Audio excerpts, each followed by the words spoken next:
السلام عليكم.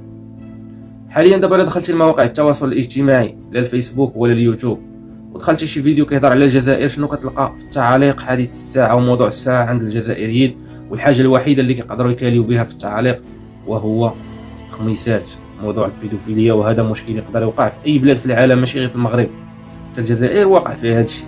اي بلاد واي مدينه في العالم يقدر يوقع فيها هذا الشيء، وكيوقع يوميا وتكرار. يعني هذا الشيء هذا مشكل في العالم.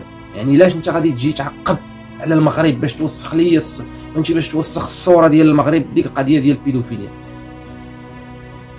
انا اليوم دخلت وبقيت كنبحث مزيان.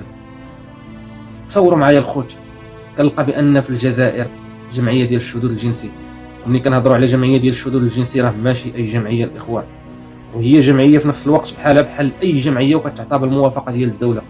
ملي كنقولوا جمعيه الشذوذ الجنسي بحال كنقولوا جمعيه حقوق المراه ولا جمعيه حقوق الطفل ولا جمعيه مرضى السكري.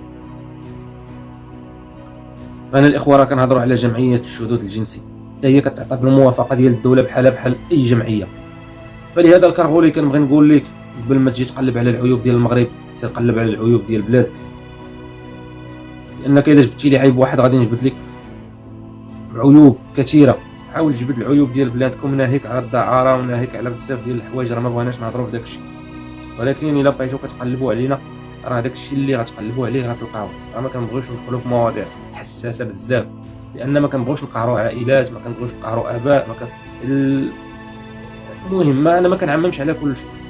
راه النص فيكم يستاهل، والله القسم، النص فيكم يستاهل، لانكم من اخبث البشريه على وجه الارض، هما نتوما.